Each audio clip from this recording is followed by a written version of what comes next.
আরে দূর, তুই আমার বর? এ কি, তুই তো একটা গুলুমুলু বাচ্চা। আচ্ছা, আপনি কি হ্যাঁ, আমার জীবনে ঢোকার সাহস কিভাবে হলো আপনার? আমি আপনাকে বিয়ে করতে চাইনি, সেটা তো জানিয়েছিলাম ফোনে। চুপ, আমি তো নতুন বউ, আর এখন থেকে তোর অর্ধাঙ্গিনী। আগের সব কথা ভুলে যা। আপনি কি স্বপ্ন দেখছেন নাকি? আমি আপনাকে আমার স্ত্রী হিসেবে মানি না। আমার থেকে আপনি বয়সে অনেক বড়, আর আমি এই বিয়েতে রাজি ছিলাম না। স্বপ্ন না, বাস্তব।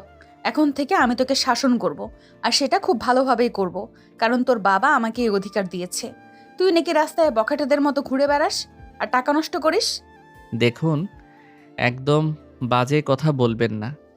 বাজে কথা না, এবার থেকে আমি তোর লাইফ কন্ট্রোল করব। যা ইচ্ছা তার হবে না, যা ইচ্ছা করবি তার হবে না। এখন থেকে আমি যা বলবো তাই করবি। আরিয়ান হতভম্ব হয়ে যায়। এই মেয়েটা কি আসলেই তার জীবন নিয়ন্ত্রণ করবে? সে ভয়ে ভয়ে বিছানায় গিয়ে শুয়ে পড়ল। তখন মেয়েটা ঠাস করে তার পাশে শুয়ে পড়ল। সে আর এই মেয়েটা একই বিছানায় ঘুমাবে? এটা অসম্ভব। সে পিছনে ঘুরে মেয়েটার দিকে তাকিয়ে চুপসে গেল, কারণ তার ফর্সা মুখটা রেগে লাল হয়ে গিয়েছিল। আরিয়ান আবার মুখ ঘুরিয়ে শুয়ে রইল। এবার পরিচয়টা সেরে আসে। আরিয়ান রহমান দেশের বিশিষ্ট শিল্পপতি তৌফিক রহমানের একমাত্র আদরের ছেলে। বাবার বিশাল সম্পদের কারণে অবাধ জীবনযাপনও করেছেন। মদ, নেশা আর পার্টি তার নিত্যদিনের রুটিন। প্রথমে এগুলো স্বাভাবিকভাবে নিলেও তৌফিক রহমান লক্ষ্য করলেন তার ছেলে অভদ্রতা শুরু করেছে। পড়াশোনা বাদ দিয়ে রাস্তার ছেলেদের সাথে ঘুরে বেড়াচ্ছে। তখন তিনি ভীষণ চিন্তায় পড়ে গেলেন। এক পর্যায়ে তার ব্যবসায়িক পার্টনার আসিফ সাহেবের সাথে বিষয়টা নিয়ে আলোচনা করলে আসিফ সাহেব আরিয়ানকে বিয়ে দেওয়ার পরামর্শ দিলেন। তৌফিক রহমান তখন আসিফ সাহেবের মেয়েকেই নিজের ছেলের জন্য চাইলেন। আসিফ সাহেবও রাজি হয়ে গেলেন। তারপর তারা দুইজন মিলে আসিফ সাহেবের মেয়ে মেঘলাকে সবটা বোঝালেন। মেঘলা প্রথমে অমত করলেও বাবা আর তার প্রিয় তৌফিক আঙ্কেলের কথায় রাজি হয়। 2 দিন আগে তৌফিক রহমান রাতের বেলা নিজের ছেলের ফিরে আসার অপেক্ষা করছিলেন। রাত 2টার সময় আরিয়ান ফিরে আসলে তার বাবা বিরক্তিকর সুরে জিজ্ঞাসা করলেন, আরিয়ান, কোথায় ছিলে এতক্ষণ? রাত 2টা বাজে। আরে বাবা, একটু ফ্রেশ হাওয়া খেতে গিয়েছিলাম। ফ্রেশ হাওয়া? ক্লাবে গিয়ে মেয়েদের সঙ্গে ফুর্তি করা, গাড়ি রেসিং করা, এটাকে ফ্রেশ হাওয়া খাওয়া বলে? উফ বাবা, আমি তো তোমার একমাত্র ছেলে, যা খুশি করব। টাকার অভাব তো নেই। তুমিও না এখন কি রকম জানি হয়ে গেছো। জাস্ট চিল বাবা। ছেলের এমন কথা শুনে আরিয়ানের মা রিমা রহমান এগিয়ে এসে ছেলের গাড়ি কষিয়ে একটা থাপ্পড় দিয়ে বললেন, বেয়াদবের মতো কথা বলছিস কেন? তুই ভুলে গেছিস কার সাথে কথা বলছিস? আমরা চাই তুই একটা সুস্থ স্বাভাবিক জীবনযাপন করিস। আম্মু, তুমি হঠাৎ এমন করছো কেন? তোমরা যেই স্বপ্ন দেখছো, তোমাদের সেই স্বপ্ন আমি কোনো দিন পূরণ করতে পারবো না। আমি আমার মতো চলবো। তৌফিক রহমান বুঝলেন আসল কথাটা এখন বলতে হবে, তাই গভীর শ্বাস ফেলে বললেন, খুব ভালো, তবে এবার আমি আমার শক্তি দেখাবো। আমার সব সম্পদ থেকে তোমাকে সরিয়ে দিলাম। আমার আর একটা টাকাও তুমি ব্যবহার করতে পারবে না। ওহ বাবা, তুমি কি পাগল হয়ে গেছো? আমি তোমার একমাত্র ছেলে, তুমি আমাকে তোমার সম্পদ থেকে সরিয়ে দিচ্ছ? এর মানে কি? আমি যা বলেছি তাই হবে। তবে তোমার জীবন বদলানোর জন্য আমি একটা সিদ্ধান্ত নিয়েছি। তোমার সামনে 2টা পথ খোলা আছে। হয় তুমি এভাবে জীবনযাপন করবে, এতে করে তোমাকে আমার সকল সম্পত্তি ছেড়ে চলে যেতে হবে। দ্বিতীয় পথ হচ্ছে তুমি আমার কথায় চলবে। আমি তোমার বিয়ে ঠিক করেছি। বিয়েটা করে ভালো মতো জীবন কাটাবে। এতে করে তুমি আবার আমার সবকিছু ব্যবহার করতে পারবে। কি? বিয়ে মানে কি বাবা? আমার কি বিয়ের বয়স হয়ে গেছে? আর কি সব আজে বাজে বলছো? আরিয়ানের মা তার বাবার সাথে যোগ দিলেন, গম্ভীর কণ্ঠে বললেন, হ্যাঁ, যা শুনেছ ঠিকই শুনেছ। এই বিয়ে তোমাকে মানতেই হবে। এটা আমাদের চূড়ান্ত সিদ্ধান্ত।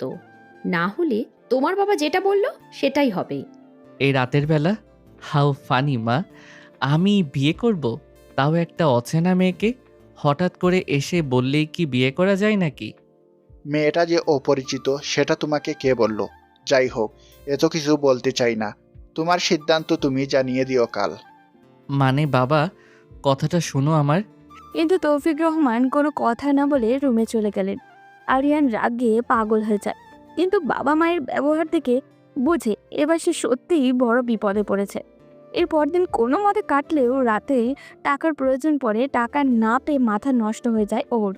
বাধ্য হয়ে বিয়ের জন্য হ্যাঁ বলে, কিন্তু তাকে অবাক করে দিয়ে তার বাবা পরের দিনই তার বিয়ে পড়িয়ে দেন। এরপর কি হলো তা তো আপনারা জানেনই। সকালবেলা বিশাল ডাইনিং টেবিলে সবাই বসে আছে।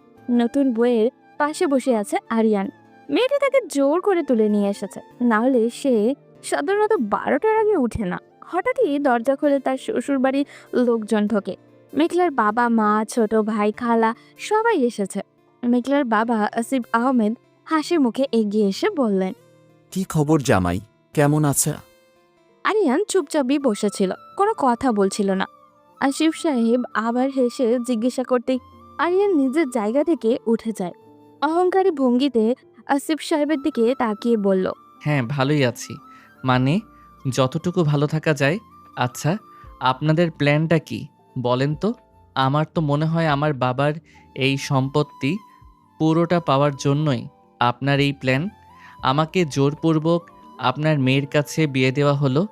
সবাই অবাক হয়ে আরিয়ানের দিকে তাকালো। আসিফ সাহেবের রাগ করার কথা, কিন্তু তিনি বেশ হাসি মুখেই কথাগুলো সহ্য করলেন। মেঘলার মা রোহেনা আহমেদ বিষয়টা আড়াল করার জন্য মৃদু হাসি দিয়ে বললেন, আরিয়ান বাবা, তুমি রাগ করো না। একদিন তো সেই বিয়ে করতেই হতো, একটু না হয় আগেই করলে। আর আমাদের মেঘলা খুব ভালো মেয়ে। রোহেনা আহমেদ কোথায় আরিয়ান হেসে উঠল।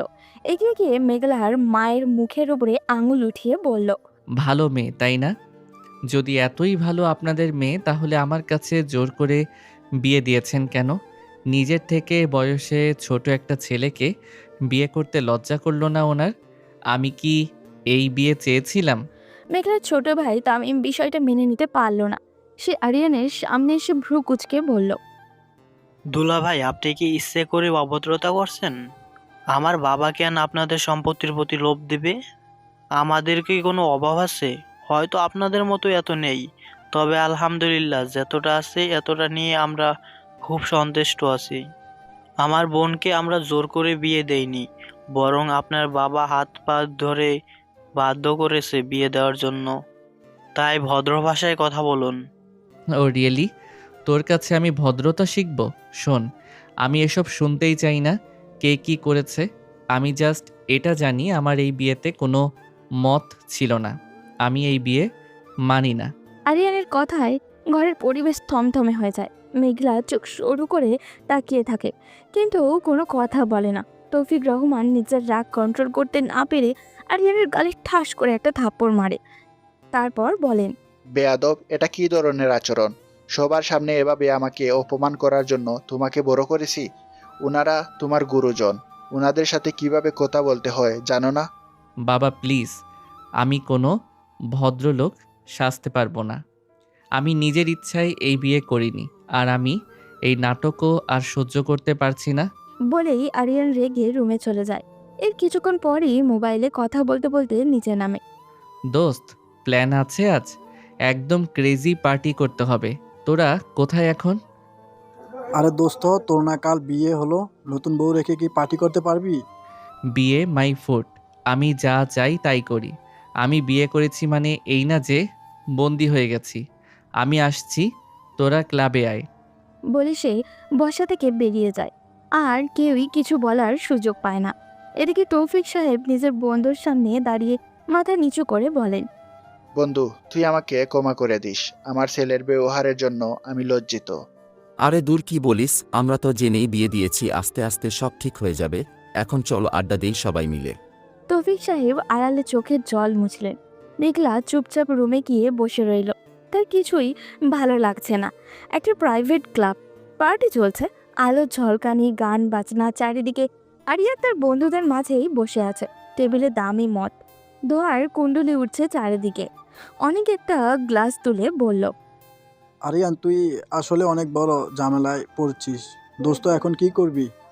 অনেকের কথা শেষ হতে না হতেই রুদ্র হাসতে হাসতে বলল, দোস্ত, নীরার মতন এত সুন্দর মেয়েদের আমাদের ফ্রেন্ড সার্কেলে রেখে তুই একটা বুড়ো মেয়েকে বিয়ে করলি? এটা সত্যি মেনে নেওয়ার মতন না। ছি ছি আরিয়ান বেবি, আমি ভাবতেই পারছি না তুই আমাকে রেখে কিভাবে অন্য মেয়েকে বিয়ে করলি। তুই জানিস না আমি তোকে কতটা লাভ করি। আরিয়ান তখন তাদের দিকে হাসতে হাসতে বলে, তোরা কি ভাবছিস আমি এই বিয়েটা মেনে নিয়ে সংসার করব? আরে ধুর, এই বিয়ে টিকবে না, আমি এটা মেনে নেব না। তোর প্ল্যান কি তাহলে? আরিয়ান মদের গ্লাস হাতে নিয়ে একটা চুমুক দিয়ে রেখে দিল।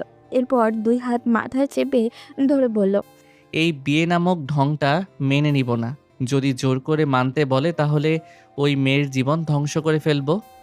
আরিয়ানের কথা শুনে ওর বন্ধুরা সবাই হো হো করে হেসে ওঠে। এরপর তারা একের পর এক ড্রিঙ্ক নিতে থাকে। আরিয়ান নেশার ঘরে ডুবে যায়, তার মাথা ঝিমঝিম করতে থাকে, চোখের সামনে সবকিছু কেমন জানি ঘোলা হয়ে যায়। রাত গভীর হয়। আরিয়ান পুরো মাথার অবস্থায় গাড়িতে উঠে বসে, হাতে মোবাইলটা বারবার বেজেই চলেছে। নেশার ঘরে ফোন রিসিভ করতেই একটা মেয়েলি কণ্ঠ শোনা গেল। আরিয়ান, তুমি কোথায়? এত রাত হলো, বাসায় আসবে না? আমি এরকমই বাইরে থাকি, এটা শুধু আজ না, অনেক আগে থেকেই। এখন আপনি কি আমার লাইফ কন্ট্রোল করবেন নাকি? চুপচাপ 20 মিনিটের মধ্যে বাসায় ফিরে আসো। বলেই মেঘলা ফোন কেটে দেয়। ওদিকে আরিয়ান গাড়ি চালু করে পুরো নেশার মধ্যে বাসার দিকে রওনা হয়। এদিকে মেঘলা এবং আরিয়ানের বাবা অপেক্ষা করতে থাকে। রাত প্রায় 3টা। বাড়ির সামনে গাড়ি এসে থামে। আরিয়ান নেশার ঘরে দুলতে দুলতে দরজায় বেল বাজায়। মেঘলা দরজা খুলে দেয়। আরিয়ান ঘরে ঢুকতে গিয়ে প্রায় পড়েই যাচ্ছিল। মেঘলা কোনো মতে সামলে নেয়। আরিয়ান ভেতরে ঢুকতেই দেখলো লিভিং রুমে তার বাবা মা বসে আছে, চোখে মুখে প্রচণ্ড রাগ। আরিয়ানকে দেখে তার বাবা এগিয়ে এসে বললেন, এত রাতে নেশা করে কোথা থেকে আসছিস আরিয়ান? আহ বাবা, আবার তোমার জেরা শুরু হলো? ভালো লাগে না এসব। এবার আরিয়ানের মা রিমা রহমান ছেলের এমন কথায় বেশ রেগে গেলেন। অন্যদিকে একমাত্র ছেলের এমন অবস্থা দেখে কান্না করে দিয়েছেন প্রায়। সোফা থেকে উঠে আরিয়ানের সামনে এসে কঠিন গলায় বললেন, তোমাকে কি আমরা এই শিক্ষা দিয়েছিলাম আরিয়ান? মধ্যরাতে এইভাবে মাথা লয়ে ফিরতে লজ্জা করে না তোমার? নতুন বউকে বাসায় একা রেখে বাইরে গিয়ে বাজে পার্টি করতে হবে কেন? মায়ের কথা শুনে আরিয়ান তাচ্ছিল্যের সুরে বলল, ও, এখন থেকে কি তাহলে আমার লাইফ রোবটের মতো কাটাতে হবে? টাইমলি বাসায় ফিরো, বউয়ের খেয়াল রাখো, এসব ঢং আমি করতে পারবো না। তৌফিক রহমান এবার আরিয়ানের কথার শুনে গর্জে উঠে বললেন, চুপ কর আরিয়ান। আজ তুমি তোমার শ্বশুর বাড়ির লোকদের সাথে যেই ব্যবহার করলে এবং এখন যে ব্যবহার করছো আমাদের সাথে, তাতে আমার মনে হচ্ছে ছোটবেলা থেকে আমরা তোমাকে ভুল শিক্ষা দিয়েছি। ওহ বাবা, এখন আমি অনেক টায়ার্ড। তোমরা এই সময় আমাকে শুদ্ধ বানানোর ট্রেনিং শুরু করেছো কেন?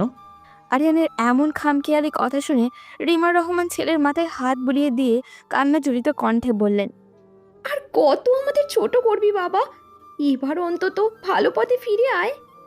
মা, আমি খারাপটা কি করছি বলো তো?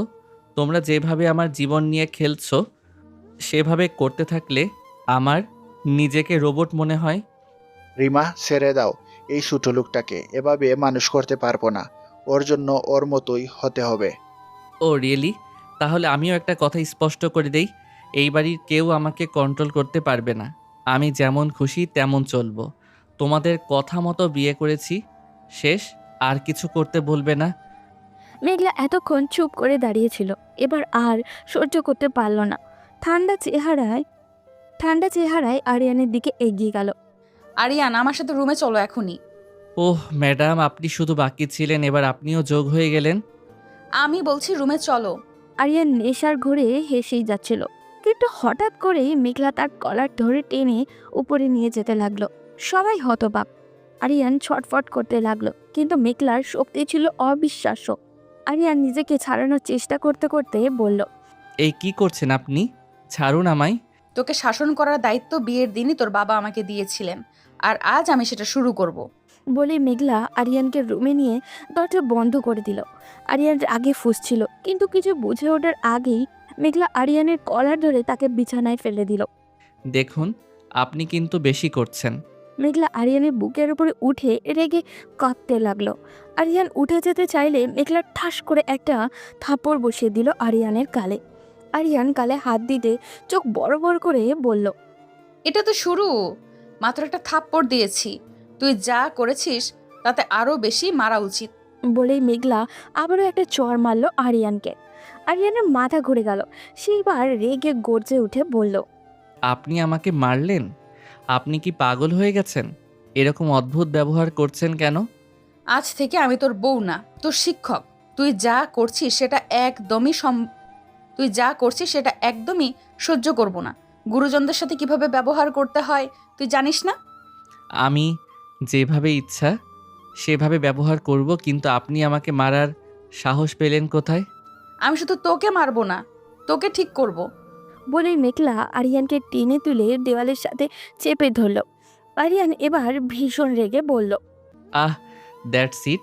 আমি আর এখানে থাকছি না। আপনার কত বড় সাহস আমার সাথে এরকম ব্যবহার করেন? আমি এখনই বের হয়ে যাচ্ছি বাসা থেকে। চুপচাপ এখানে দাঁড়িয়ে থাক, তুই কোথাও যাবি না। বলেই মেঘলা দরজার সামনে আড়াল করে দাঁড়িয়ে পড়ল। আরিয়ান হতবাক হয়ে গেল। এই মেয়ে সত্যিই ভয়ঙ্কর। মেঘলা আরিয়ানকে লেবু জল খাইয়ে দিল।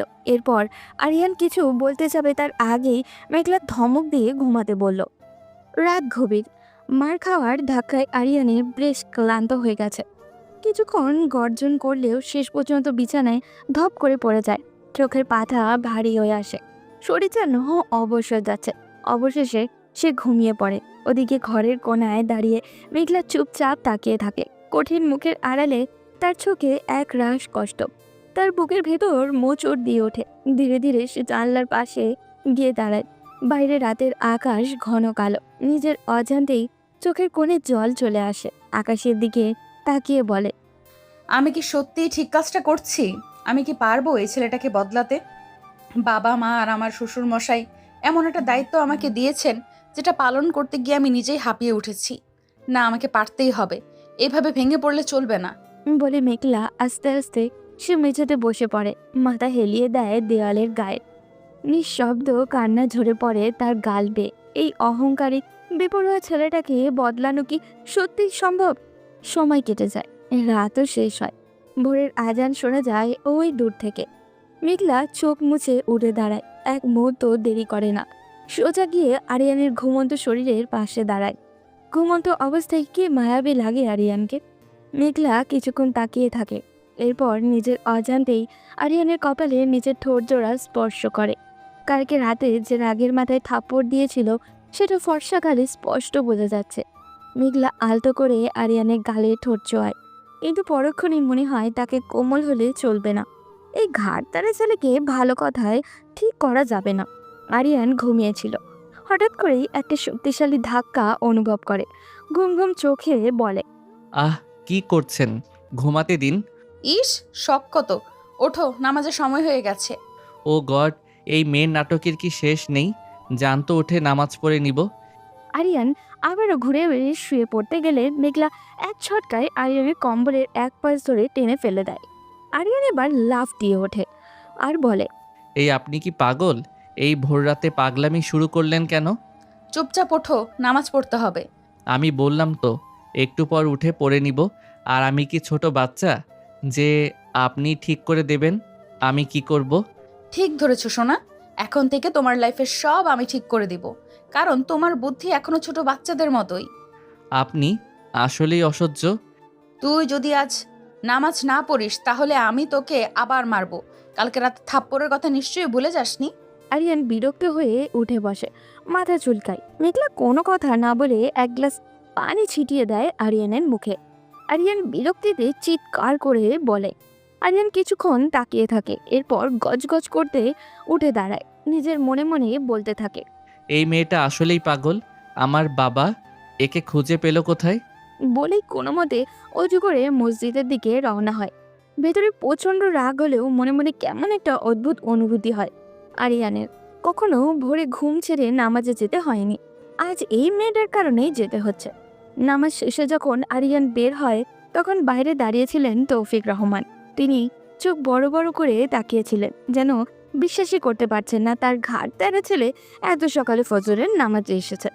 তিনি এগিয়ে গিয়ে হাসি মুখে জিজ্ঞাসা করলেন, আরিয়ান, তুই মসজিদে নামাজ পড়তে এসেছিস নাকি? আরিয়ান বিরক্ত হয়ে মুখ কুঁচকে বলল, হুম। আলহামদুলিল্লাহ, আমি তো ভাবতেই পারিনি যে তুই বিয়ের 2 দিনের মাথায় নামাজে আসবি। আরিয়ান কিছু বলে না, শুধু মাথা নিচু করে হাঁটতে থাকে। তার বাবার মুখের এই প্রশান্তি সে বহুদিন দেখেনি। মনে মনে হালকা অস্বস্তিও লাগে। যেন নিজের রাগের জন্য অপরাধ বোধ হচ্ছে। বাসায় ফিরে এসে তৌফিক রহমান সোজা গিয়ে মেঘলার সামনে দাঁড়ায়। মেঘলা তখন রান্নাঘরে সকালের নাস্তার আয়োজন করছিল। তৌফিক রহমান নরম গলায় ডাক দিলেন। মা মেঘলা। মেঘলা হঠাৎ নিজের শ্বশুরের গলা শুনে চমকে উঠে জিজ্ঞাসা করে, জি আব্বু, কোনো কিছুর প্রয়োজন? না মা, তোমাকে ধন্যবাদ দিতে আসলাম। তুমি যে দায়িত্ব নিয়েছো সেটার ফল আজকেই দেখতে পেলাম। এখন মনে হচ্ছে আমি ভুল সিদ্ধান্ত নেইনি। এটা তো আমার দায়িত্ব আব্বু, আপনি শুধু দোয়া করবেন আমাদের জন্য। এই বাবার দোয়া সব সময় তোমার মাথার উপর আছে মা। তোমার মতো মেয়েকে আমার ছেলের বউ হিসেবে পেয়ে আমি গর্বিত। শ্বশুরের কথায় মেঘলার চোখ ঝলমল করে ওঠে। সে মাথা নিচু করে ফেলে। প্রথমবারের মতো মনে হলো সে হয়তো কিছুটা হলেও আরিয়ানকে ঠিক পথে নিয়ে এসেছে। এরপর সবাই নাস্তা করতে বসে। নাস্তা শেষ করার পর আরিয়ান বিরক্তি মাখা মুখে চেয়ার থেকে উঠে দাঁড়ায়। চোখ ঢলতে ঢলতে রুমে গিয়ে ঘুমিয়ে যায়। আর মেঘলা শাশুড়ির সাথে পুরো বাড়িটা ঘুরে দেখে আর আরিয়ানের ছোটবেলার গল্প শুনে হেসে গড়াগড়ি খায়। ওদিকে আরিয়ান দুপুরে খাবার শেষ করে সবার দিকে তাকিয়ে বলে, অনেক হলো সাধুর জীবন, এবার একটু ফ্রেশ হাওয়া নিতে চাই। আমার জন্য কারোর অপেক্ষা করতে হবে না, আমি সময় হলে এমনিতেই ফিরে আসব। মেঘলা আরিয়ানের কথায় কিছু না বলে শুধু একবার তাকায়। বুঝতে পারে আর কিছু একটা ঘটাতে যাচ্ছে এই ছেলে, কিন্তু কিছু বলে না। আরিয়ান বের হয়ে যায়। বিকেলবেলা শহরের সবচেয়ে জনপ্রিয় ক্যাফের পাশে আরিয়ান তার বন্ধুদের সাথে আড্ডা দিচ্ছিল। তাদের মধ্যে ছিল রুদ্র, অনিক এবং শুভ। সবসময় আরিয়ানের সাথেই থাকে এরা। রুদ্র হাতে থাকা সিগারেটটা টান দিয়ে বলে, শুনছিস তোরা, আমাদের হিরো তো এখন বইয়ের হাতে বন্দী। ওর কথাই নামাজে পড়তে শুরু করেছে। ওহ, ভালোই তো। আমি ভাবছি তোর জন্য একটা টুপি কিনে দেব আরিয়ান। আরিয়ান চোখ সরু করে বন্ধুদের হাসি মাখা মুখগুলোর দিকে তাকায়, কিন্তু হঠাৎ করে ধমক দিয়ে বলে, একদম চুপ, তোরা কি আমার বন্ধু শালা? আমি আসলাম একটা সমাধান খোঁজার জন্য, আর তোরা আমাকে নিয়ে মজা করছিস। এমন সময় পাশে টেবিল থেকে এক ছেলেকে উঠে এসে আরিয়ানের দিকে বাঁকা চোখে তাকায়।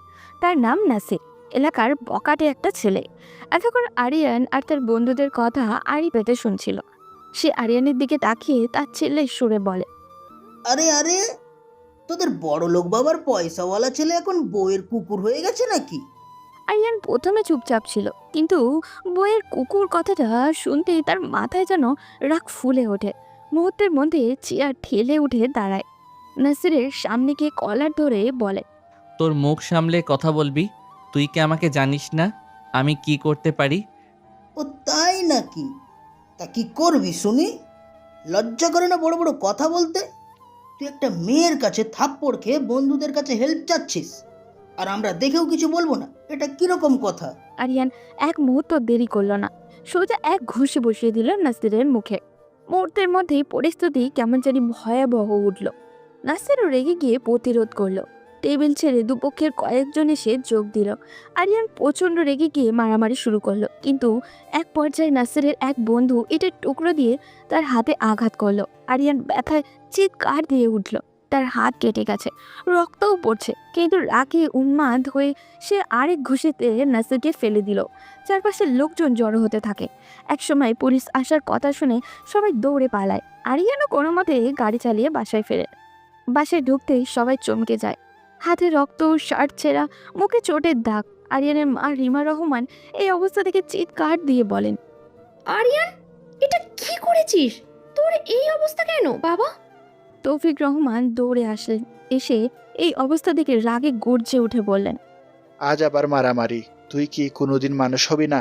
সবার এমন চিৎকার চেঁচামেচি দেখে আরিয়ান বিরক্ত হয়ে বলল, প্লিজ লেকচার দিতে এসো না, পথ ছাড়ো, আমি রুমে যাব। বলে সে সোজা নিজের রুমে যেতে চায়, কিন্তু মেঘলা তার সামনে দাঁড়িয়ে পড়ে। হাত দেখি। মানে? বললাম কোথায় আঘাত লেগেছে, হাতটা দেখাও। বলেই আরিয়ানের আঘাত পাওয়া হাতটা মেঘলা তুলে ধরে। আরিয়ান কিছু বলতে যাবে, কিন্তু হঠাৎ ব্যথায় আর্তনাদ করে উঠল। মেঘলা কপালে ভাঁজ ফেলে হাতের দিকে তাকায়, রক্ত থামেনি। মেঘলা কিছু না বলে তার হাত টেনে ধরে বসিয়ে দেয় সোফায়। আরিয়ান চমকে উঠে বলে, আরে কি করছেন? মেঘলা দাঁতের দাঁত চেপে কঠিন গলায় বলে, চুপ করে বসে থাকে এখানে। বলে সে ফার্স্ট এড বক্স নিয়ে আলতো করে ব্যান্ডেজ করতে শুরু করে।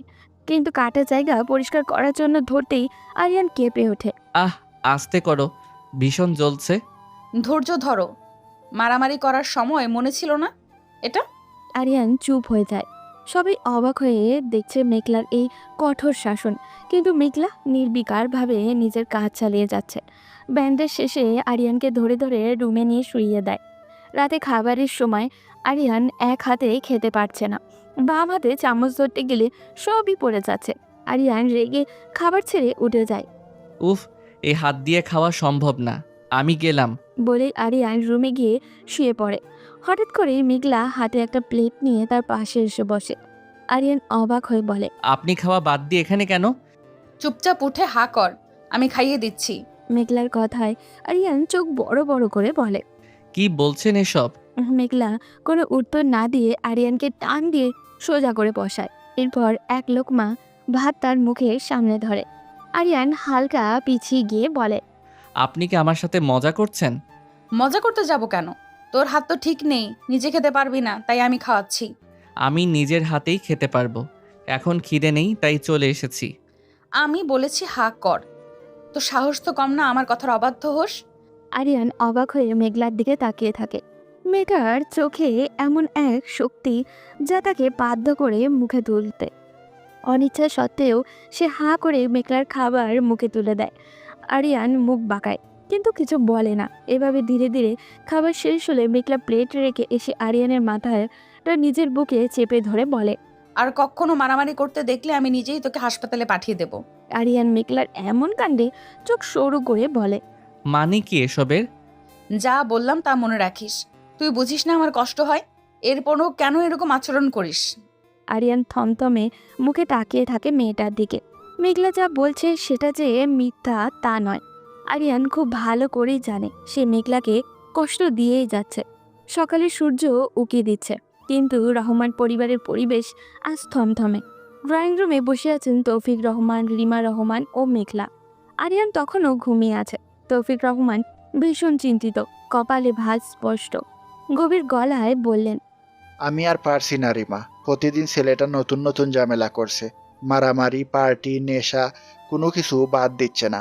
আমি ওকে সঠিক পথে ফেরাতে চাই, কিন্তু কিভাবে করব মাথা কাজ করছে না। আমিও চাই ও ঠিক হয়ে যাক, কিন্তু কোনোভাবেই আমাদের কথা শুনতে চায় না। মেঘলা খুব শান্তভাবে দুজনের কথা শুনছিল। তারপর সে ধীরে ধীরে কথা বলে উঠল।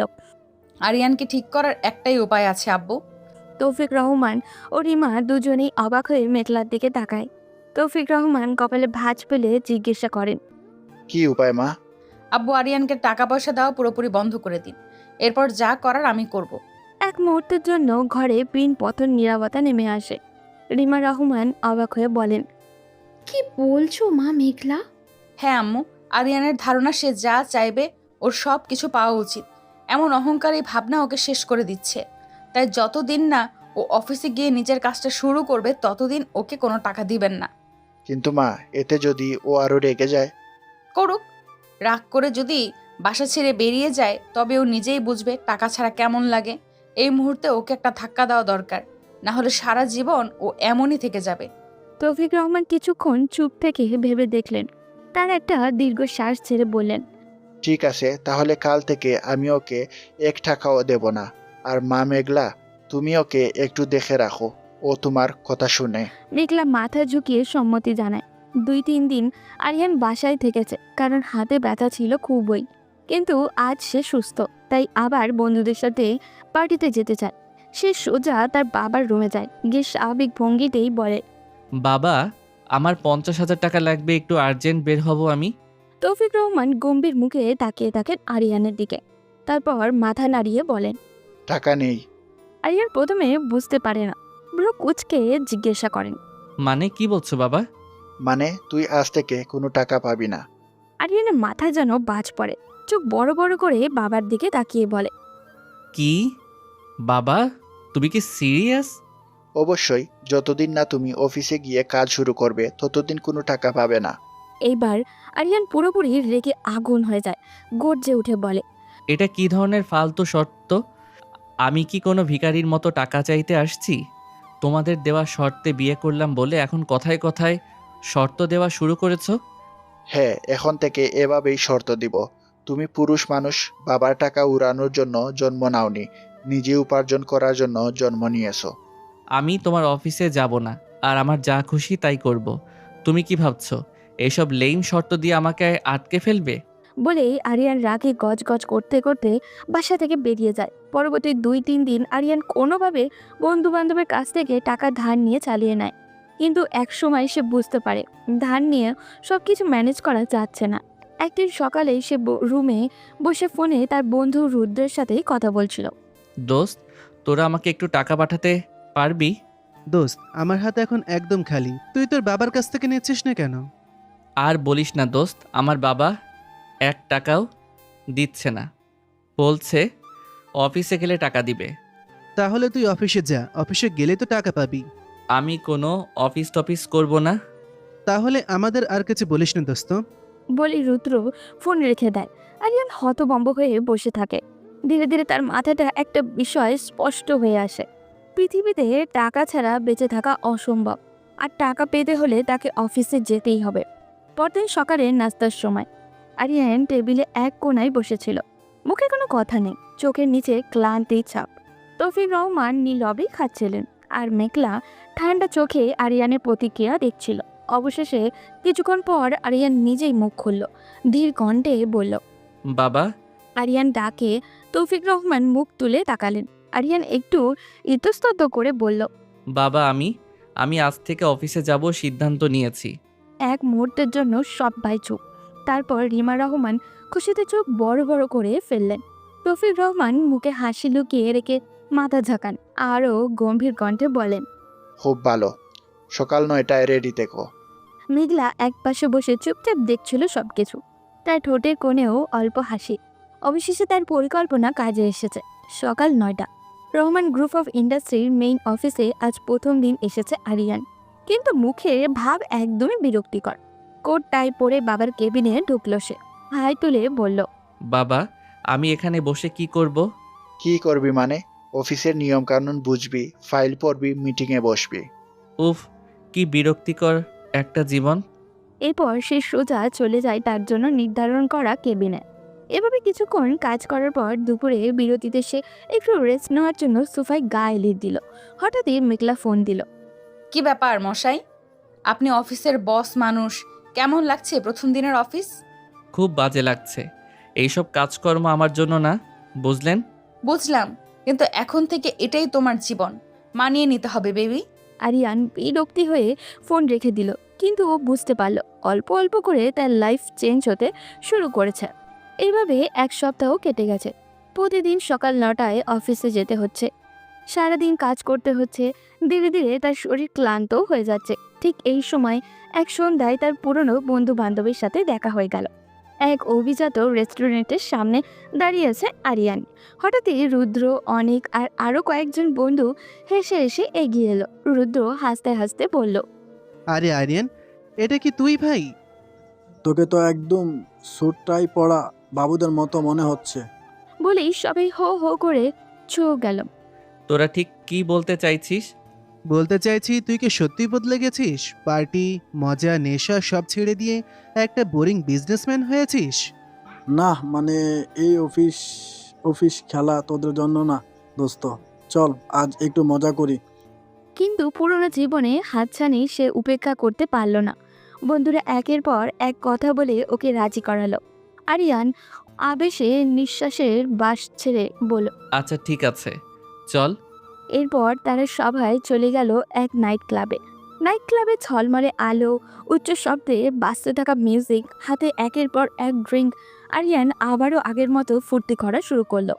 বন্ধুরা তাকে উস্কে দিচ্ছে। কিছুক্ষণ পর এক আকর্ষণীয় মেয়ে এসে ওর পাশে বসলো। এরপর হালকা হাসি দিয়ে বলল, হাই, আমি লিজা। তুমি নিশ্চয়ই আরিয়ান।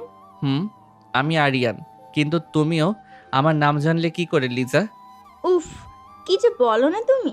তুমি হলে এখানকার ক্রাশ বয়, তোমাকে চিনবো না? ও রিয়েলি বেবি? কথা বলতে বলতে ওরা একসঙ্গে ডান্স ফ্লোরে চলে গেল, আর ধীরে ধীরে সব সীমা অতিক্রম করলো। পরদিন সকালবেলা আরিয়ান একটা অপরিচিত অ্যাপার্টমেন্টের বেডে শুয়ে আছে। তার পাশে লিজা। আরিয়ান মাথায় হাত দিল। রাতে সব কিছু মনে পড়তে শুরু করলো। আরিয়ান মাথায় হাত দিয়ে বলতে শুরু করলো, ও গড, আমি এটা কি করলাম? আমার এটা করা একদম উচিত হয়নি, একদম না। কিন্তু এখন আর কিচ্ছু করার নেই। সে দ্রুত বের হয়ে বাসার দিকে রওনা দিল। বাসার দরজা খুলতেই সবাই ওর দিকে তাকালো। মেঘলা, ওর বাবা মা সবাই চিন্তায় অস্থির হয়েছিল। রিমা রহমান কান্না করে আরিয়ানকে জড়িয়ে ধরে বললেন, আরিয়ান বাবা, তুই কোথায় ছিলি সারা রাত? ও মা, ছাড়ো তো, সব সময় তোমাদের এইসব ন্যাকামো ভালো লাগে না। আরিয়ানের মা এবার নিজের ছেলের কাছ থেকে দূরে সরে আসলেন। এটা কি বললো তার ছেলে? তিনি তার এই ছেলেকে যেন চিনতেই পারছেন না। ওদিকে মেঘলা কিছু বলছে না, শুধু এক দৃষ্টিতে তাকিয়ে থাকলো আরিয়ানের দিকে। তৌফিক রহমান তখন আরিয়ানের কাছে এসে বললেন, তোর এই বেহায়াপনা আমরা মেনে নেব না। অনেক হয়েছে, এখন সব কিছুর সীমার বাইরে চলে যাচ্ছে। শুনো বাবা, আমাকে ভয় দেখাতে এসো না। যাও, যা পারো করো। মেঘলা ধীরে ধীরে উঠে দাঁড়ালো। আরিয়ানের কাছে এসে কান্না করে বলল, ভেবেছিলাম তোমাকে কিছুটা হলেও ঠিক পথে আনতে পেরেছি, কিন্তু আজ প্রমাণ করে দিলে আমার ধারণা সম্পূর্ণ মিথ্যা। আমি আসলেই ব্যর্থ। আজ থেকে তোমার যা ইচ্ছা তুমি তাই করো, আমি আর তোমার সাথে কোনো কথা বলবো না। বলেই মেঘলা কান্না করতে করতে রুমে চলে গেল। ওদিকে আরিয়ান অবাক হয়ে তাকিয়ে রইল। পরের কয়েকদিন মেঘলা একদমই চুপচাপ হয়ে গেল। আরিয়ান যদি ইচ্ছা করে কথা বলতে চায়, তবুও মেঘলা একটা কথারও উত্তর দেয় না। নাস্তার টেবিলে মেঘলা আসতো, কিন্তু একদম চুপচাপ খেয়ে চলে যেত। রাতে ঘরে গেলেও মেঘলা কোনো কথা বলতো না, এমনকি ওর দিকে তাকাতও না। এইরকম কিছুদিন চলার পর অবশেষে আরিয়ানের ভেতরে কিছু অনুভূতি তৈরি হতে শুরু করলো।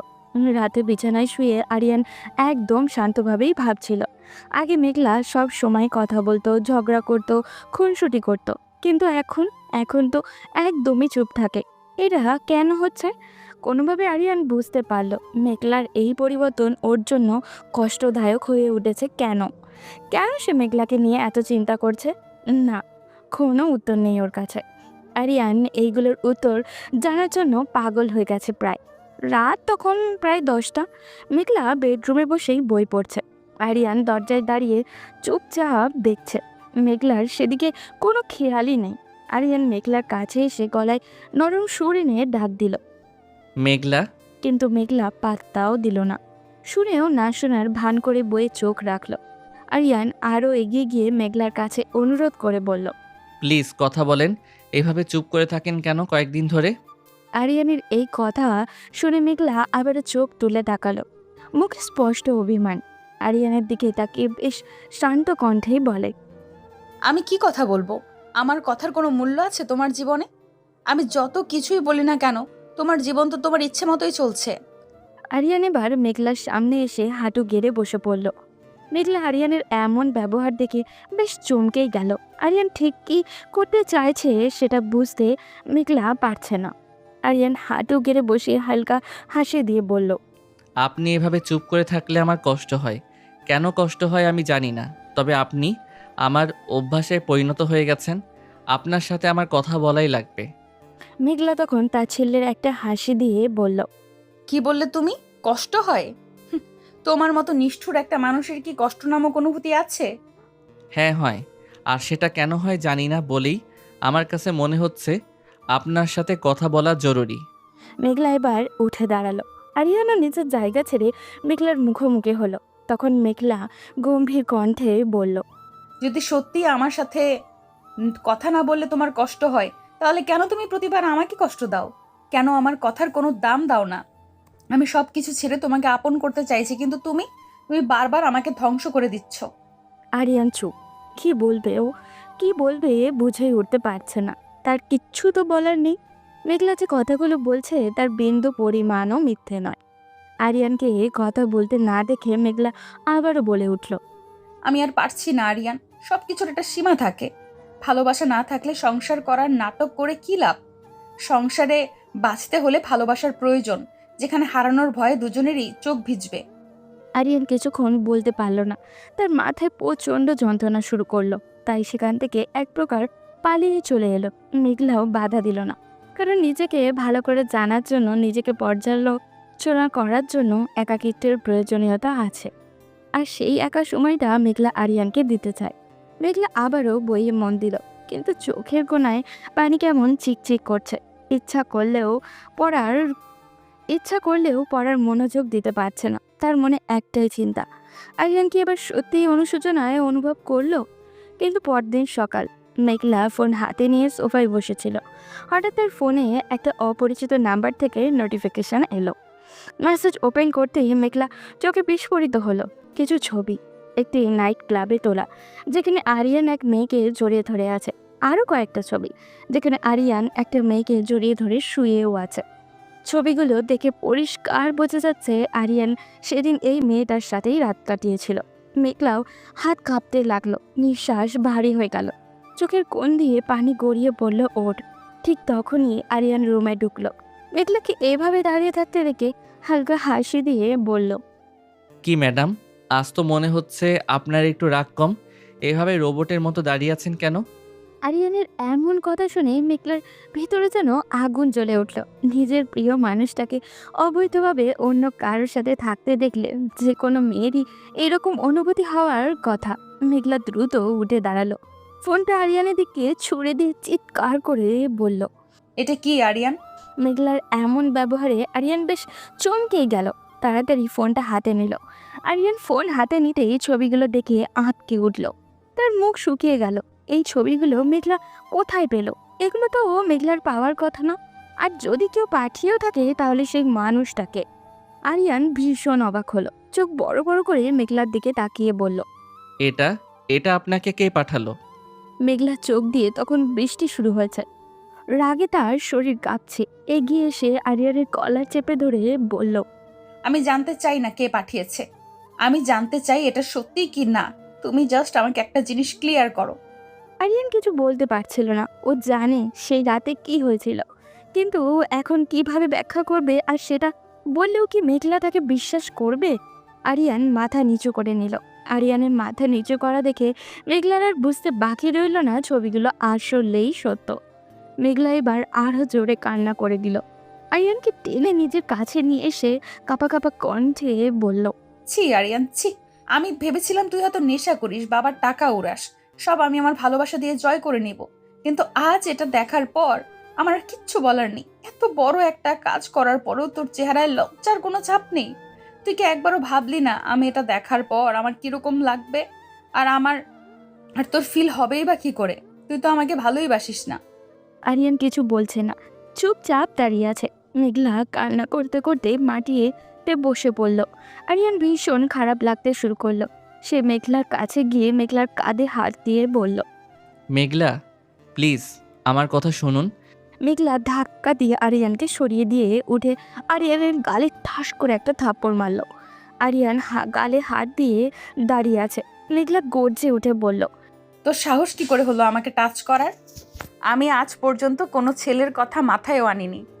আমারও তো এই বিয়েতে মত ছিল না, কিন্তু বাবা মায়ের কথা মেনে নিয়ে সংসার শুরু করেছিলাম, তোকে ভালোবাসতে শুরু করেছিলাম।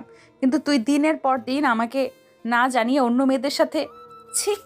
দেখুন, আমার পুরো কথাটা শুনুন। আমি ইচ্ছা করে এই কাজ করিনি। আমি নেশার মধ্যে ছিলাম, কি করেছি আমি নিজেও জানি না। বাহ, কি সুন্দর কথা। আপনি নেশার ঘরে ছিলেন, তাই একটা মেয়েকে নিয়ে বেডে চলে গেছেন। তা আপনাকে কে বাধ্য করেছিল নেশা করার জন্য? দেখুন, আমি ডিপ্রেশন থেকে বের হওয়ার জন্য ড্রিঙ্কস করি। আপনি আর বাবা যেভাবে আমাকে সব বিষয়ে জোর করেন, সেটা আমার পক্ষে মেনে নেওয়া অসম্ভব। আমার নিজের ইচ্ছার কি কোনো দাম নেই? আপনাদের ধারণা আমাকে জোর করলেই ভালো হয়ে যাব? বাহ, এখন নিজের অন্যায়ের জন্য তুই আমাকে দোষারোপ করছিস। ঠিক আছে, আমি চলে যাব, আর জোর করব না কোনো কিছুতে। তুই তোর মতো থাক। আরিয়ান কিছু বলতে যাবে তখনই মেঘলা ওর সামনে থেকে চলে গেল। তার চোখে অভিমানের ছাপ স্পষ্ট। মেঘলা রেগে নিজের কাপড় গুছিয়ে কিছুক্ষণ পরেই ফিরে আসলো আরিয়ানের এখানে। নিজের জায়গায় স্থির দাঁড়িয়ে আছে। মেঘলা লাগেজ নিয়ে এসে আরিয়ানকে শক্ত গলায় বলল, এই মিথ্যা সম্পর্ক আমি আর টেনে নিতে পারবো না মিস্টার আরিয়ান। আজ থেকে আপনি আপনার মতো থাকুন, আমি চললাম। আপনি কি সত্যিই চলে যাবেন? দেখুন, বিষয়টা আমরা কথা বলে সমাধান করতে পারতাম। কথা বলে ঠিক করা যেত যদি বিষয়টা শুধু আমাদের মধ্যে সীমাবদ্ধ থাকতো। কিন্তু তোমার চরিত্র এতটাই উত্তম যে সেটা এখন অন্য মেয়েদের জন্য ভয়ঙ্কর হয়ে উঠেছে। তাই আমি আর এক মুহূর্ত এই বাড়িতে থাকতে চাই না। ভালো থেকো। বলে এক মুহূর্ত দেরি না করে সে দরজা খুলে বেরিয়ে গেল। আরিয়ান বাকরুদ্ধ হয়ে গেছে, কথা বলার শক্তিটাও যেন ওর কাছে আজ নেই, তাই চুপচাপ বসে রইল। দেখতে দেখতে সন্ধ্যা পেরিয়ে রাত গভীর হলো। মেঘলা নিজের বাসায় এসে দরজা বন্ধ করেই বসেছিল।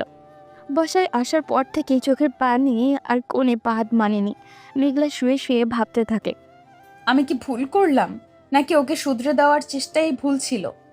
ও কি জানে এই অল্প দিনে আমি ওর এই তেরামো স্বভাবটাকে কতটা ভালোবেসে ফেলেছি? এমন আমি থাকবো কি করে ওকে ছাড়া? ওদিকে আরিয়ান নিজের ঘরে দাঁড়িয়ে জানলার বাইরে তাকিয়েছিল। তার মনের ভেতরে কেমন জানি একটা শূন্যতা তৈরি হয়েছে। মেঘলা চলে যাওয়ার পর পুরো বাসাটা কেমন যেন ফাঁকা লাগছে। আরিয়ান নিজের মনের সাথে যুদ্ধ করে বারবার হেরে যাচ্ছে। সে তো এই বিয়েটাই মানে না। তাহলে তাহলে কেন তার এত কষ্ট হচ্ছে? সে চোখ বন্ধ করে নিজেকে প্রশ্ন করে, আমি কি সত্যিই এতটা খারাপ? উত্তর হয়তো হ্যাঁ, আসলে। কিন্তু আরিয়ান সেটা ফিল করতে পারল না। সিগারেটের প্যাকেটে হাতে নিল, কিন্তু লাইটার জ্বালানোর আগেই থমকে গেল। চোখের সামনে মেঘলার রাগী ফেসটা ভেসে উঠল। পুরোটা রাত নির্ঘুম দাঁড়িয়ে কাটালো। সকাল 9টা। আরিয়ানের বাবা তৌফিক সাহেব হঠাৎই অসুস্থ হয়ে পড়ে। তাকে দ্রুত হাসপাতালে নিয়ে যাওয়া হয়। আরিয়ান তার বাবাকে নিয়ে উদ্বিগ্ন হয়ে হাসপাতালের করিডোরেই হাঁটছিল। হাসপাতালের ডাক্তার জানান তৌফিক সাহেবের হার্টের সমস্যার কারণে তিনি অচেতন হয়ে পড়েছেন। আরিয়ান একদমই শান্ত থাকতে পারছে না। দুশ্চিন্তায় তার চোখের পানি চলে আসে। বেশ কিছুক্ষণ পর তৌফিক সাহেব জ্ঞান ফিরলে আরিয়ান তার বাবার পাশে বসে গম্ভীরভাবে বলে, বাবা, তুমি ঠিক হয়ে যাবে, কোনো চিন্তা করো না। তৌফিক সাহেব একটা দীর্ঘ সময় শ্বাস ফেললে হালকা কণ্ঠে ডেকে উঠে বললেন, আরিয়ান। হ্যাঁ বাবা, বলো, তুমি ঠিক আছো তো? কষ্ট হচ্ছে কোথাও? হ্যাঁ বাবা, আমি ঠিক আছি। আমাকে নিয়ে চিন্তা করতে হবে না। আমি আর কয়েকদিন বাঁচবো। আমি তোমাকে কিছু বলতে চাই। আরিয়ান চোখে পানি নিয়ে বাবার হাত ধরে বলে। আরিয়ান অবাক হয়ে তার বাবা তৌফিক সাহেবের দিকে তাকায়। আজ বাবার চোখে মুখে অদ্ভুত একটা কষ্টের ছাপ তার চোখে পড়েছে। হয়তো আগে কখনো বাবাকে এত গভীর মনোযোগ দিয়ে দেখেনি, নাহলে অনেক আগেই দেখতে পেত। তৌফিক সাহেব আস্তে আস্তে বলতে শুরু করলেন, আরিয়ান, তুমি মেঘলাকে নিয়ে আসো। ও তোমার জন্য ভালো ছিল। তুমি হয়তো ওর রাগী চেহারাটার বাইরে থেকে দেখেছো। মূলত আমি ওকে বলেছিলাম তোমাকে একটু শাসনে রাখতে। খুব ভালো মেয়ে। কত বিয়ের প্রস্তাব এসেছিল ওর জন্য, কিন্তু সব সেরে আমার আর ওর বাবার কথায় চোখ বন্ধ করে তোমাকে না দেখেই বিয়েতে রাজি হয়েছে। আরিয়ান অবাক হয়ে যায়, তার বাবার দিকে তাকায়, কিন্তু মনের মধ্যে এক অজানা বাধা অনুভব করে। হয়তো নিজের অহংকারটাও ও এখনো ছাড়তে পারছে না। বাবা, আমি ওনাকে যেতে বলিনি, উনি নিজের ইচ্ছায় গিয়েছেন। আমি কেন ওনাকে ফিরিয়ে আনবো? তুমি বুঝবে না বাবা। একটা সংসারে রাগ অভিমান হতেই পারে, তাই বলে দুপক্ষেই রাগ নিয়ে বসে থাকলে চলবে না। আর ভুলটা তোমারই। তোমার বন্ধুদের সাথে সম্পর্ক নিয়ে আমি কোনোদিন কোনো কথা বলিনি। তারা তোমাকে ফ্রি ব্যাংকের মতো ব্যবহার করেছে। ওদের কাছে গিয়ে টাকা দিচ্ছ, তাদের নিয়ে ঘুরছো, নিজের ভবিষ্যৎ ধ্বংস করছো। এটা ঠিক না। কিন্তু বাবা, আমি তাদেরকে ছাড়া কিছু করতে পারি না। তোমার বন্ধুদেরকে তুমি একটু দেখো, ওরা তোমাকে ব্যবহার করছে। আচ্ছা, মানলাম তোমার কথা, তবে তুমি আমার একটা কথা রাখো। তুমি জাস্ট কিছুদিনের জন্য ওদের সাথে টাকা খরচ করা বন্ধ করে দাও, আর তাদের কাছে বলো যে তুমি এখন সমস্যায় পড়েছো। একটু সময়ের জন্য তাদের সাহায্য চাও। এরপর যদি ওরা তোমার পাশে থাকে, আমি কথা দিলাম আর কোনোদিন তোমাকে কিছু বলবো না। আরিয়ান এবার কিছুটা থমকে যায়। বাবার কথাগুলো তার কাছে কেন জানি বেশ চিন্তার মনে হচ্ছে। সে কি একবার চেষ্টা করে দেখবে? দেখতে তো ক্ষতি নেই। আর ওই মেয়েটার সাথে রাত কাটানোর কথা তো তার বন্ধুরা আর ওই মেয়েটা ছাড়া আর কেউই জানে না। তাহলে এই খবরটা মেঘলার কাছে দিলটাকে। সব মিলিয়ে আরিয়ান সিদ্ধান্ত নিল তার বাবার কথাই রাখবে। আরিয়ান তার বাবা তৌফিক সাহেবের কথা অনুসারে তার বন্ধুদের কাছে সাহায্য চায়। প্রথম দিকে কিছু বন্ধু তাকে সাহায্য করতে চায়, কিন্তু 3-4 দিন পর তারাও আরিয়ানকে এড়িয়ে যেতে শুরু করে। কিন্তু এই বন্ধুদের সে দিনের পর দিন লাখ লাখ টাকা দিয়েছে। একদিন রাতে আরিয়ান তার বন্ধুদের সঙ্গে আড্ডা দিতে গিয়ে তার মন খারাপ করার অভিনয় করে, যেটা দেখে তারা হাসতে থাকে। রুদ্র একটু খোঁচা দেওয়ার জন্যই বলে, তো আরিয়ান, এখনকার ড্রিঙ্কের টাকাও দিতে পারছি না। তুই না বলতি তোর বাবার টাকার সমুদ্র কোনোদিনও শুকাবে না, তাহলে আজ কেন এই হাল হলো তোর? দেখো দোস্ত, আমি তো বললাম এখন একটু ফ্যামিলি প্রবলেম চলছে। বাবা আমাকে প্রায় প্রতিদিনই বাসা থেকে বের করে দিতে চাইছে। তোদের আমি কত হেল্প করলাম, তোরা এই কয়েকটা দিন আমাকে হেল্প করতে পারছিস না? দেখ আরিয়ান, তুই আমাদের বন্ধু ছিলি না, আমাদের কাছে একটা ভরসা ছিলি তুই, যার ভরসায় আমরা পার্টি করে বেড়াতাম। আর আমার ধারণা তোর বাবাও কোনোদিন তোকে তোর বাসায় ঢুকতে দেবে না, কারণ তখন আমাদের টাকার কি হবে। তাই এখন যার যার নিজেদের রাস্তায় চলাটাই মনে হয় ভালো হবে। আরিয়ান হাঁ হয়ে শুধু তার বন্ধুদের কথাই শুনছিল। অনেক তখন আরিয়ানের সামনে একটা মদের গ্লাস নাচাতে নাচাতে সেটা একটা চুমুক দিয়ে বলে, তুই আমাদের বন্ধু ছিলি না, তুই কেবল টাকা ছিলি, ঠিক এই গ্লাসটার মতো, যাতে আমরা চুমুক দিয়ে ফিল্ডি নিতাম। এই গ্লাসে মদ না থাকলেও যেমন গ্লাসটার কোনো মূল্য নেই, ঠিক সেরকম তোর কাছে টাকা না থাকলে তোর সাথে আমাদের কোনো বন্ধুত্বই নেই। আরিয়ান শকড হয়ে যায়, পুরোপুরি ভেঙে পড়ে। আজ আস্তে আস্তে তার ভুলগুলো সে বুঝতে পারছে। এইরকম বন্ধুদের জন্যই কি সে তার বাবা মায়ের সাথে খারাপ ব্যবহার করত? এই কি তার সেই বন্ধুগুলো? আরিয়ান চুপচাপ ক্লাব থেকে বের হয়ে রাস্তা দিয়ে হাঁটতে হাঁটতে ভাবে, আমি আসলেই ভুল করেছি। সবসময় আমি শুধু নিজের ইচ্ছা মতো চলেছি, ওদের চালাকিটা আমি ধরতেই পারিনি। আমি শুধু মুখেই চালাক বলি, কিন্তু আমি আসলে ভীষণ বোকা, ভীষণ। আরিয়ান অন্ধকার রাস্তা দিয়ে হাঁটতে হাঁটতে উপলব্ধি করতে থাকে সে কোথায় কোন ভুলটা করেছে। হাঁটতে হাঁটতে বাসায় ফিরে আসে, তার মন ভারাক্রান্ত। এই ঘটনার পর সে নিজেকে খুবই ক্ষতিগ্রস্ত এবং একা অনুভব করে। কয়েকদিন কারোর সাথে কথা না বলে চুপচাপ রুমে বসে অজানা ভাবনায় ডুবে থাকে। তৌফিক সাহেব আর তার মা শুধু ছেলের অস্বাভাবিক পরিবর্তন দেখছিলেন। প্রায় 3 দিন পর আরিয়ান গিয়ে তৌফিক সাহেব ও তার মায়ের কাছে গিয়ে দাঁড়ায়, কান্না করে বলে, মা, বাবা, আমি জানি আমি অনেক ভুল করেছি। তোমাদের সবার সামনে আমি অপমান করেছি, নিজের মতো চলেছি। তোমরা প্লিজ আমাকে শেষবার একটা সুযোগ দাও নিজেকে পরিবর্তন করার। বলেই আরিয়ান কান্না করে তার বাবা মায়ের পা জড়িয়ে ধরে। আরিয়ানের বাবা এটা দেখে আরিয়ানকে তুলে শক্ত করে জড়িয়ে ধরেন। তৌফিক সাহেবও শান্ত কণ্ঠে বলেন, আরিয়ান, যা ঘটেছে তা এখন অতীত। তুমি নিজের ভুল বুঝতে পেরেছো, এটাই অনেক। তবে এটা তোমার জন্য একটা সুযোগ। যত দ্রুত পারো নিজেকে পরিবর্তন করো। এমনভাবে নিজেকে তৈরি করো যাতে সবাই তোমাকে দেখে ঘৃণা নয়, বরং হিংসা করবে। হ্যাঁ বাবা, তুমি নিজের ভুল বুঝতে পেরেছো, এটাই আমাদের জন্য সবচেয়ে আনন্দের। এখন থেকে সব ছেড়ে নিজের জীবনের প্রতি মনোযোগ দাও। এই স্বার্থপর দুনিয়ায় কেউ কারোর জন্য কিছু করে না। আরিয়ানের তার মায়ের কাছে গিয়ে মাকেও শক্ত করে জড়িয়ে ধরে বলল, আম্মু, আমি মেঘলাকে ফিরিয়ে আনতে চাই। আমি জানি আমি ওনাকে কতটা আঘাত করেছি, কিন্তু আমি ওনার কাছে ক্ষমা চাইব। আমি ওনাকে ভীষণ মিস করছি মা, ভীষণ। আরিয়ান এবার পুরোপুরি ভেঙে পড়েছে। তার চোখের কোণে পানি জমে যায়। ছেলের এমন পরিবর্তনে তার বাবা মাও ভীষণ খুশি হন। তৌফিক সাহেব নিজের ছেলেকে শক্ত করে বুকে জড়িয়ে ধরে বললেন, তুমি ঠিক পথেই আছো বাবা। এবার তুমি নতুন করে সব শুরু করতে পারবে। তুমি যাও, গিয়ে বৌমাকে ফিরিয়ে নিয়ে আসো। মেয়েটা বড্ড কষ্ট পেয়ে চলে গেছে, হয়তো অভিমান করে আসতে চাইবে না। তুমি বেশি জোরাজুরি করো না, আমরা ওকে বুঝাবো। আমরা তোমার পাশে আছি। বাবার কথা শুনে আরিয়ান কিছুটা হলেও সাহস পায়। পরদিন সকালে আরিয়ান সোজা মেঘলার বাসায় চলে যায়। সেখানে গিয়ে মেঘলার পরিবারের সবাইকে সম্মান জানিয়ে সবার কাছে ক্ষমাও চায়। তারা সবাই চুপ করে তাকিয়ে থাকে। হঠাৎ আরিয়ানের এমন পরিবর্তন হয়তো তারাও আশা করেনি, কিন্তু মন থেকে তারাও অনেক খুশি হয়। আরিয়ান মেঘলার কথা জিজ্ঞাসা করতেই সবাই মেঘলার রুম দেখিয়ে দেয়। আরিয়ান একা মেঘলার রুমে প্রবেশ করে। মেঘলা তখন তার রুমেই বসেছিল। আরিয়ানকে দেখে মেঘলার চোখে যেন আগুন জ্বলে উঠল। হয়তো অভিমানে পাহাড়টা জমতে জমতে অনেক বড় পর্যায়ে পৌঁছে গেছে, তাই রাগে তার মুখ লাল হয়ে গেছে।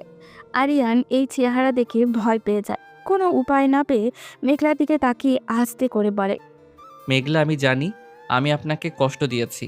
আমি আসলেই দুঃখিত। আমাকে ক্ষমা করবেন প্লিজ। মেঘলা শান্তভাবে কিছুক্ষণ তাকিয়ে থেকে হঠাৎ দ্রুত উঠে দাঁড়িয়ে আরিয়ানের দিকে এগিয়ে আসে এবং আরিয়ানের গালে জোরে একটা থাপ্পড় মারে। কণ্ঠে আকাশ সমান অভিমান নিয়ে বলে, তুমি কিভাবে আমাকে এভাবে ফেলে রাখতে পারলে আরিয়ান? আমি তো বিশ্বাস করেছিলাম তুমি বদলাবে, তুমি আমাকে নিতে আসবে, কিন্তু তুমি আবার ভুল করেছো। দিনের পর দিন আমি এখানে মৃত্যুর সমান যন্ত্রণা অনুভব করেছি, কিন্তু তুমি আমাকে নিতে আসোনি। আরিয়ান কিছুক্ষণ চুপ থাকে, কিন্তু সে হাল ছাড়বে না। তার চোখে দৃঢ়তা, সে আজ মেঘলাকে ফিরিয়ে নিয়ে যাবে। আরিয়ান ধীরে ধীরে মেঘলার কাছে আসে, এরপর নিজের কান ধরে বলে, আমি তো আপনার কাছে আমার ভুল স্বীকার করছি মেঘলা। আমি জানি আপনার রাগ অস্বাভাবিক নয়, কিন্তু আমাকে একটা সুযোগ দিন প্লিজ। আমি কথা দিচ্ছি সব ছেড়ে দিব, অতীতের সব ভুলে গিয়ে আমাদের সম্পর্কটা ঠিক করব। অনেক দেরি হয়ে গেছে আরিয়ান, তোমার কথাগুলো এখন আমার কাছে মিথ্যা সান্ত্বনা মনে হচ্ছে। প্লিজ তুমি এখানে দাঁড়িয়ে থেকে তোমার সময় নষ্ট করো না। মেঘলা প্লিজ এরকম করবেন না। আমি আপনাকে বলতে পারিনি হয়তো, কিন্তু আমি এই কয়েকদিনে খুব ভালো করে উপলব্ধি করেছি আমি আপনাকে ঠিক কতটা ভালোবেসে ফেলেছি। প্লিজ ফিরে চলুন আমার সাথে। কিন্তু মেঘলার তাতে কোনো মন গলে না। মেঘলাও ভীষণ কঠোর। একটা কথা বলে ফেলে আরিয়ানকে, তুমি সত্যি যদি আমাকে ভালোবাসো তাহলে আজ এই মুহূর্তে এখান থেকে চলে যাবে এবং আমায় কথা দিবে এখান থেকে ভালো পথে চলবে। কিন্তু মেঘলা আমার কথাটা শুনুন। যা বললাম সেটাই, এখন এখান থেকে চলে যাও। বলেই মেঘলা দ্রুত পায়ে রুম ত্যাগ করে। হয়তো আরিয়ানের থেকে নিজের চোখের জল লুকানোর প্রচেষ্টা করছে। এদিকে আরিয়ান সেখানেই দাঁড়িয়ে থাকে। তার মন বলছে মেঘলা ফিরে আসবে, তবে তাকে আরও একটু সময় দিতে হবে। আরিয়ান এক নিঃশ্বাসে কথাগুলো ভাবতে থাকে এবং সিদ্ধান্তও নেয়। তার কাজ দিয়ে মেঘলার বিশ্বাস আর ভালোবাসা আবারও জয় করবে। আরিয়ান হতাশ মুখে বাড়ি ফিরে আসলে তার বাবা তাকে ঘিরে ধরেন। কি ব্যাপার আরিয়ান, মেঘলা আসেনি? না বাবা, উনি আমাকে ফিরিয়ে দিয়েছে। চিন্তা করো না বাবা, মেয়েটা তো অনেক কষ্ট পেয়েছে, তাই হয়তো অভিমান করেছে। তোমার কাছে আমাদের অনেক প্রত্যাশা, আর আমরা বিশ্বাস করি তুমি এবার সঠিক পথে চলবে। যদি তুমি সব কিছু ঠিক করে নাও তাহলে আমি কথা দিচ্ছি মেঘলাকে আবার এই বাড়িতে ফিরিয়ে আনবো। আরিয়ান মাথা নিচু করে থাকে। তার চোখে আজ ভীষণ হতাশা। কষ্ট চাপা রেখে বলে, মা আমি ওনার কাছে ক্ষমা চেয়েছি, কিন্তু উনি আমার কথাটাও শুনতে চাননি। আমি কি এতটাই দোষী মা? তুমি দোষী না নির্দোষ সেটা দেখার সময় এখন নয় আরিয়ান। অতীতের সব ভুলে যাও। তুমি যদি সৎ ইচ্ছা নিয়ে এগিয়ে যাও তাহলে সব কিছু ঠিক হয়ে যাবে। আরিয়ান এবার দৃঢ়ভাবে নিজেকে পরিবর্তন করা শুরু করে দেয়। বেশ কিছুদিন ধরে নিজের মধ্যে পরিবর্তন আনতে চেষ্টা করছে। তার বাবা তাকে অফিস সামলানোর দায়িত্ব দিয়েছেন, আর সে এখন বুঝতে শুরু করেছে তার অতীতের ভুলগুলো। কেটে গেছিল একটা মাস। একদিন অফিস থেকে ফিরে সে বাসায় ঢোকে। আরিয়ান অবাক হয়ে যায়। বাসার পরিবেশ পুরোপুরি বদলে গেছে। আরিয়ান সিঁড়ি বেয়ে উপরে ওঠে। তার রুমের দিকে যেতেই দেখে পুরো রুম সাজানো। দেয়ালে সুন্দর ডেকোরেশন, বিছানায় নতুন শীট আর বালিশ, টেবিলের ওপরেও ফুলের ছড়াছড়ি। বাসায় সবাই বেশ আনন্দিত। এবার মায়ের মুখেও কেমন জানি হাসি। আরিয়ানকে দেখে তার মা হাসি মুখে বলে, আরিয়ান তুমি এসে গেছো? হ্যাঁ এই তো আসলাম, কিন্তু বাড়িতে এটা কি হচ্ছে মা? সব কিছু এত পরিবর্তন। রুমে গেলেই বুঝতে পারবে। মায়ের কথায় আরিয়ান তখন রুমের ভিতরে ঢুকে। এতক্ষণ দরজার দিকে থাকায় লক্ষ্য করেনি। মেঘলা শান্তভাবে বিছানায় বসে আছে, তার মুখেও মিষ্টি হাসি। এটা দেখে আরিয়ান চমকে ওঠে। তার চোখের সামনে মেঘলার উপস্থিতি। আরিয়ান দৌড়ে মেঘলার কাছে গিয়ে বলে, মেঘলা আপনি এখানে কিভাবে? মেঘলা হালকা হাসি দিয়ে উঠে দাঁড়িয়ে আরিয়ানের কাছাকাছি এগিয়ে আসে। কিছু সময় চুপচাপ আরিয়ানকে পর্যবেক্ষণ করে মৃদু হাসি দিয়ে বলে, আমি ফিরে এসেছি আরিয়ান। তোমার পরিবর্তন থেকে নিজেকে আটকে রাখতে পারিনি। আমার জন্য আমার পিচ্চি বড়টা এতটা দায়িত্বশীল হয়ে গেছে, এটা দেখার পরও কি আমি বসে থাকবো? আরিয়ান অবাক হয়ে মেঘলার দিকে তাকায়, যেন সে বিশ্বাসই করতে পারছে না। আপনি আসবেন আমাকে একবারও বললেন না? আমি আজকেও আপনাকে কত কল করলাম, কিন্তু আপনি কেটে দিলেন। আমি তো আশা ছেড়ে দিয়েছিলাম প্রায়। মেঘলা মৃদু হাসি দিয়ে সামনে এগিয়ে আসে আর আরিয়ানের হাত জড়িয়ে ধরে বলে, আমি জানতাম তুমি সঠিক পথে ফিরে আসবে আরিয়ান। আমার ভালোবাসা মিথ্যে নয়, আমার চেষ্টা বৃথা যায়নি। আরিয়ান শান্ত হয়ে গভীরভাবে মেঘলার দিকে তাকিয়ে থাকে। সে বুঝতে পারে এই দীর্ঘ সময়ের মধ্যে মেঘলা শুধু তাকেই ভালোবাসে, তাকে সঠিক পথে ফিরিয়ে আনার জন্যই অপেক্ষা করেছে। আরিয়ান মনে মনে বলে, আমি আপনাকে আর কখনো হারাতে চাই না মেঘলা, কখনোই না। এখন পুরো বাসায় এক অদ্ভুত শান্তি বিরাজ করছে। আরিয়ান তার পরিবর্তনে তো জীবনের দিকে পা বাড়াতে শুরু করেছে, কিন্তু সেই সাথে সে জানে যে মেঘলার প্রতি তার দায়িত্ব অনেক বেশি বেড়ে গেছে। সবাই মিলে একসাথে খাওয়া দাওয়াও করে। বাড়িতে যেন আজ উৎসব শুরু হয়ে গেছে। রাতে আরিয়ান আর মেঘলা একে অপরকে জড়িয়ে ধরে বারান্দায় দাঁড়িয়ে আছে। মেঘলা এই অবস্থায় মিষ্টি একটা হাসি দিয়ে বলে, জানো আরিয়ান, তুমি যদি আর একটু আগে সব ছেড়ে দিতে পারতে, তাহলে এতদিনে আমরা অনেক কিছুই ভিন্নভাবে দেখতে পারতাম। আমাদের সম্পর্কটা এতদিনে পূর্ণতা পেয়ে যেত। হ্যাঁ, ভুলটা আমারই। আমার ভুলগুলো শুধরে নিতে কিছুটা সময় লেগেছে, কিন্তু এখন তো আর কোনো বাধা নেই। আমরা কি অসমাপ্ত কাজটা সমাপ্ত করতে পারি না? তা পারি, কিন্তু আমি সেটা করব না। কেন? আপনি কি চান না আমাদের সম্পর্কটা পূর্ণতা পাক? মতলব কি পিচ্ছি? মনে হচ্ছে যেন আর নিজেকে সামলাতে পারছো না। মেঘলার কথায় আরিয়ান কিছুটা লজ্জা পেয়ে যায়, কিন্তু পরেক্ষণই মেঘলাকে নিচের কোলে তুলে নিয়ে রুমে নিয়ে যেতে যেতে বলে, অনেক হয়েছে দূরত্ব। আজ থেকে আমাদের মাঝে আর কোনো দূরত্ব থাকবে না। কি করছো আরিয়ান? ছাড়ো আমাকে। ছাড়ার জন্য ধরেছি নাকি? এতদিন যখন বলেছেন আমি নিজের ইচ্ছায় চলি, আজ না হয় শেষবারের মতো আমি আমার ইচ্ছা মতো কাজ করি। ও তাই নাকি? তাহলে শুরু করো, আমিও দেখি আমার পিচ্চি বরের জোর কতটুকু। রাত গভীর হয়ে আসে। আরিয়ান ও মেঘলা একে অপরের সাথে মিশে যায়। পূর্ণতা পায় একটি সম্পর্ক। তাদের সম্পর্ক এই নতুন অধ্যায়ে অমর হয়ে উঠুক, এই প্রত্যাশা রেখে আজকের গল্প এখানেই শেষ করছি।